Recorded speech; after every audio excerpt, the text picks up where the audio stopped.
My name is Chelsea Norton, and I'm 39 years old. 22 years ago, my parents kicked me out in 11th grade for being pregnant, calling me a failure and slamming the door in my face. Today, they showed up at my doorstep in Austin, pounding, like they owned the place, demanding, "Let us see the child, our grandchild." I opened the door, my hand steady despite the rage boiling inside, and hit them with the truth they'd never see coming. "What child? What are you talking about?" Their faces drained of color, eyes wide in shock as the words hung in the air like a slap they deserved. But this was just the spark. I'd spent those 22 years building something they could never touch, waiting for this moment to ignite the plan that would dismantle everything they held dear. They thought suing me would force my hand, claiming rights to a legacy they'd abandoned. Wrong. What unfolded next exposed their greed, turned their allies against them, and left them begging for mercy they wouldn't get. If you've ever dreamed of perfect payback against those who betrayed you, stick around. You won't believe how this ends. After the miscarriage hit hard, leaving me hollow for weeks, Kayla guided me through the adoption process at a Texas shelter. Her contacts sped the paperwork as we visited. I found Austin Norton, a baby with curious eyes that mirrored my resolve. His tiny hands grasped mine as if knowing our bond. I named him after the city that broke and rebuilt me, raising him not only with love but as a strategic piece. I enrolled him in coding camps early to hone his mind into something undeniable. His first program at age 8 was a sign of the potential I'd cultivate. His quick grasp of tech, building apps by 10 that solved real problems, wasn't an accident, but by design. I knew one day his success would draw them out like moths to flame, their envy making them vulnerable. Kayla wove everything into preparation. Her estate became a fortress with clauses barring abandoned blood from claims. The safe's code was tied to Austin's adoption date for symbolism that reminded me daily. Video recordings she made in her study captured her warnings about greed's blind spots, her face serious as she spoke directly to the camera about cowards who discard family. We practiced scenarios over dinner at her home, her role-playing their excuses with uncanny accuracy to teach counter-moves. Her laughter was sharp. When I nailed a response, I was building my empire brick by brick, from expanding hotel operations to investing in Austin's growing tech scene, standing tall enough to cast shadows over their lives. Each success was a step in the plan she'd helped craft. The trap was set, and they took the bait right on cue. I started by feeding stories to local Austin tech sites about Austin's breakthrough software that optimized hotel operations. I crafted anonymous tips with details of his algorithms to ensure the coverage went viral in business networks, where executives like my parents lurked.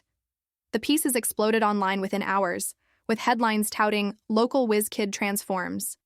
Industry overnight, drawing thousands of shares and comments that I tracked, knowing the echo would reach their ears through mutual contacts. Days later, a high-end tablet showed up at my desk, wrapped with a card from my parents saying, "For our talented grandson, time to reconnect." Their words were a thin veil over the real motive, to probe my defenses. I shipped it back with a note feigning emotional turmoil. "This brings back too many painful memories," my handwriting shaky on purpose. And on their follow-up call, my voice wavered just enough. "Why now, after all these years of nothing?" To make them think I was fragile and ripe for pushing further. Shannon dove into their online patterns immediately, her tools pinging every query on Austin's name from their IP addresses, capturing screenshots of their dives into Texas family, law sites and forums on reclaiming estranged relatives. We cataloged it all meticulously. From encrypted chats with Derek outlining ways to leverage the kid's fame for our share, to browser tabs on inheritance claims and quick searches for private investigators, my denials fueled their fire. Each "I can't do this right now" message I sent made them press harder, escalating to voicemails promising reunion funds if you'll just talk, and more packages like custom tech gadgets engraved with family crests. When Derek ramped up his role in their plot, Shannon snagged his communications proposing play on her guilt from the past for a cut of the inheritance. His desperation was clear after his startup flop left him scrambling, the messages showing his eagerness to manipulate for quick cash. I dangled hints in traced calls that Shannon secured, casually dropping, "Austin's project could be worth millions, if it scales," watching their responses spike with eagerness through increased surveillance hits. That doorstep moment ripped open wounds I'd sealed long ago. The deepest cut came from my parents' betrayal. Patrick Norton and Andrea Norton. I can still see their faces twisting in disgust when I showed them the pregnancy test in our Austin living room, the air thick with their judgment. "You're no daughter of ours anymore," Dad said, his voice cold as he adjusted his watch like I was a business deal gone bad, his eyes avoiding mine as if I were invisible. Mom didn't yell. She just examined her nails while adding, "We expected better from you, not this mess that ruins our name." Her words sliced deeper than any shout could. They gave me 10 minutes to pack. I watched Dad turn our family photo face down on the mantel, as if erasing me from existence. The click of the frame against the wood echoed like a final verdict. I grabbed clothes, a few dollars from my savings, and the necklace I'd hidden. The door locked behind me with finality, leaving me alone in the Texas night. Derek Sloan's abandonment hit next. The boy who'd whispered promises under the stars at our high school prom, his hand on my waist feeling like forever. "Wow," he said when I first told him over the phone, his voice steady at first. But days later, his number was blocked. His parents' lawyer sent a letter denying everything and threatening legal action if I contacted him again. His future at I8, college mattered more than ours, leaving me alone with the fear growing inside. His silence was a betrayal that burned because he'd been my escape from home. The streets of Austin became my nightmare. Sleeping on benches in Zilker Park, rationing, tears to save strength, the humid air sticking to my skin as I dodged stares from passersby. Each rejection built the fire. From my parents' dismissal that stripped my identity to Derek's cowardice that left me vulnerable, I learned that trust was fragile and people could discard you like trash. Right there on that cold bench, as dawn broke over the park, I swore I'd make them pay. Not with anger that consumes, but with something smarter, turning their greed against them, one calculated step at a time. Kayla Rhodes appeared then, a widow in her 70s, walking her old dog at dawn. Her cashmere coat was a stark contrast to my ragged jacket. Her eyes were sharp yet kind as she spotted me curled up on the bench.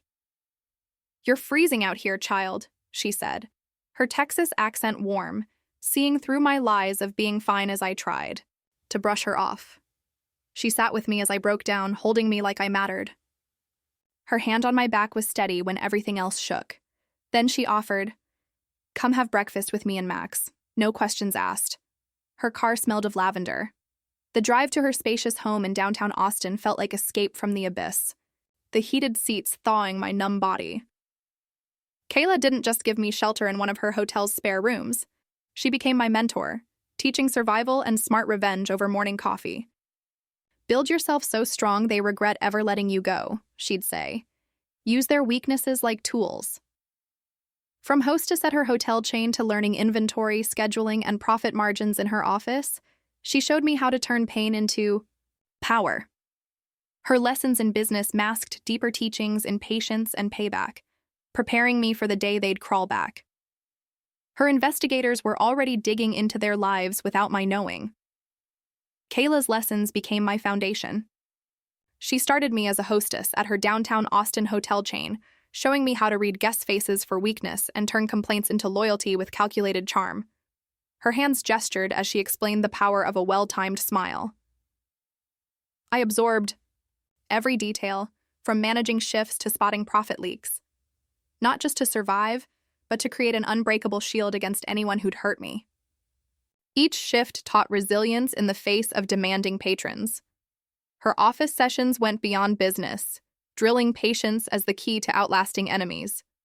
Her voice was firm as she shared stories of outsmarting rivals in the hospitality world. One evening, while updating her will amid stacks of papers, she introduced Sean Barrett, her lawyer with steady eyes and a knack for spotting loopholes in contracts. His handshake was firm as he sat down. "He's not just for papers," Kayla said, over coffee that turned into strategy talks. "He's for protection against the unexpected." Sean became part of my circle, his advice sharpening my strategies. From trust setups that locked assets tight to evidence trails that could trap the unwary in their own words. Then Shannon Lyle joined us from the hotel's IT desk. Her skills in tracking digital footprints turned casual chats into surveillance lessons, her fingers flying over keyboards as she demonstrated firewalls. We bonded over late-night fixes of system glitches, her teaching me how to monitor without leaving traces. I was assembling a team that felt like armor against the past's ghosts. Their oversteps mounted quickly. My parents cornered Austin at a coffee shop near his office with forced smiles. Their demands for family time to make up for lost years met with his polite brush-off that I'd coached beforehand. Andrea's social media posts lamented estranged kin seeking closure, but Shannon linked them to hired influencers amplifying the narrative for sympathy, exposing their manufactured pity play through bot traffic analysis. Every step lured them into overreaching.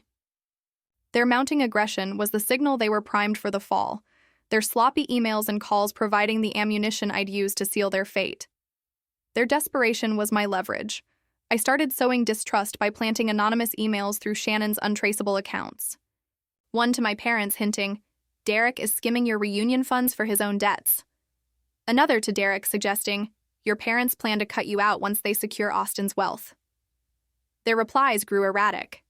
Patrick's messages to Derek demanding clarity, accusing him of betrayal, while Derek fired back, "You're the one stringing me along."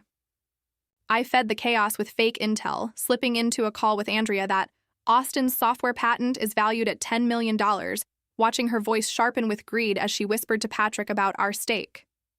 Shannon rigged call recorders to capture every word.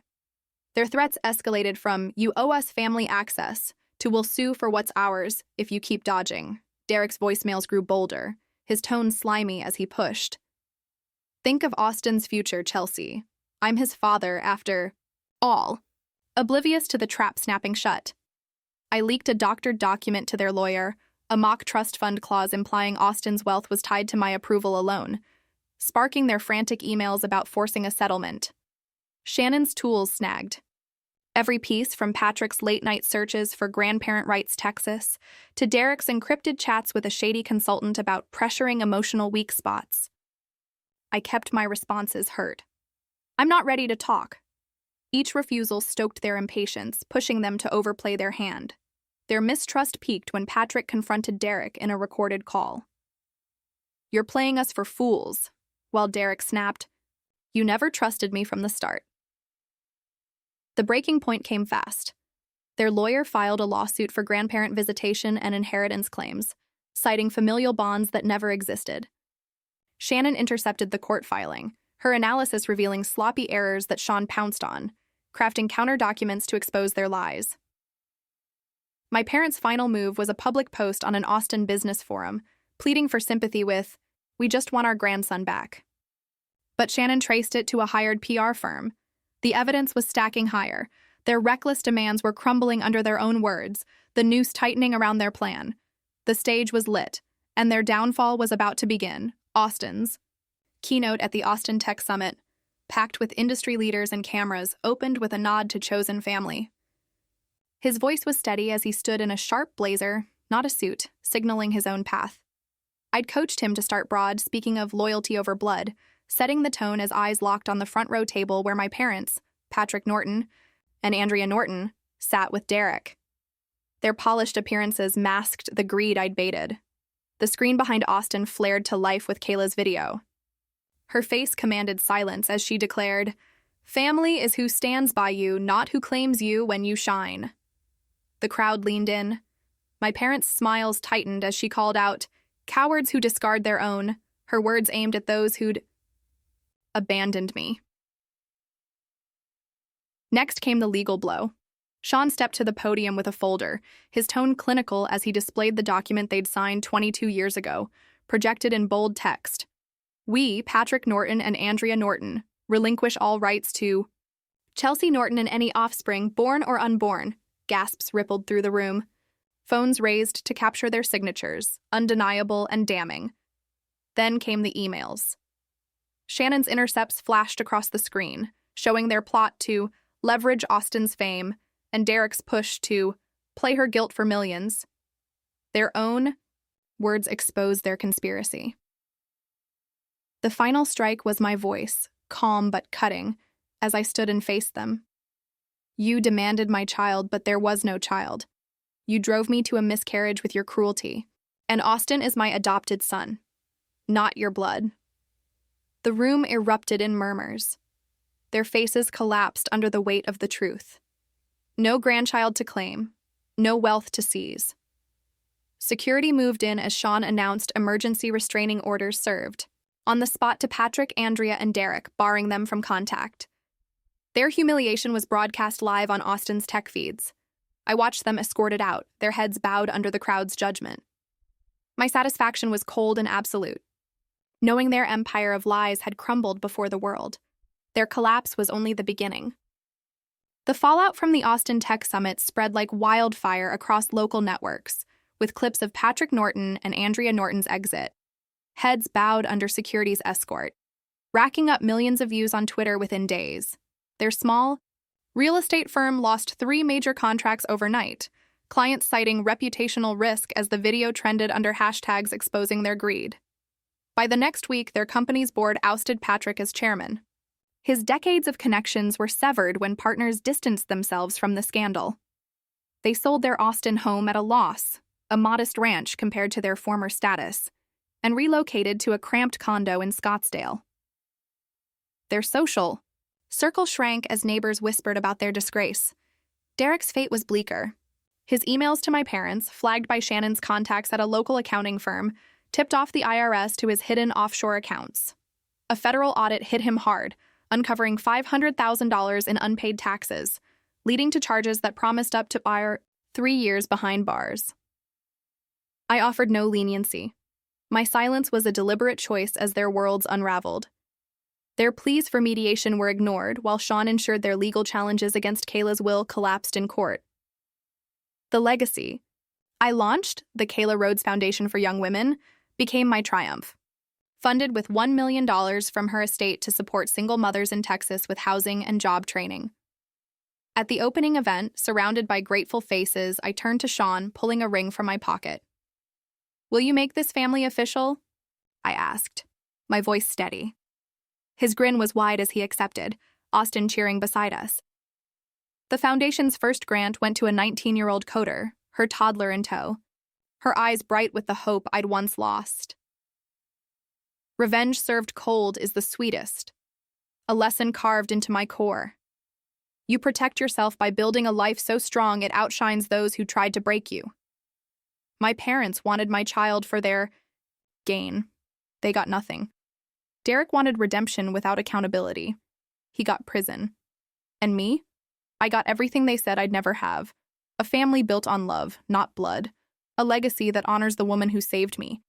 And the satisfaction of watching those who abandoned me realize far too late that I was never the failure.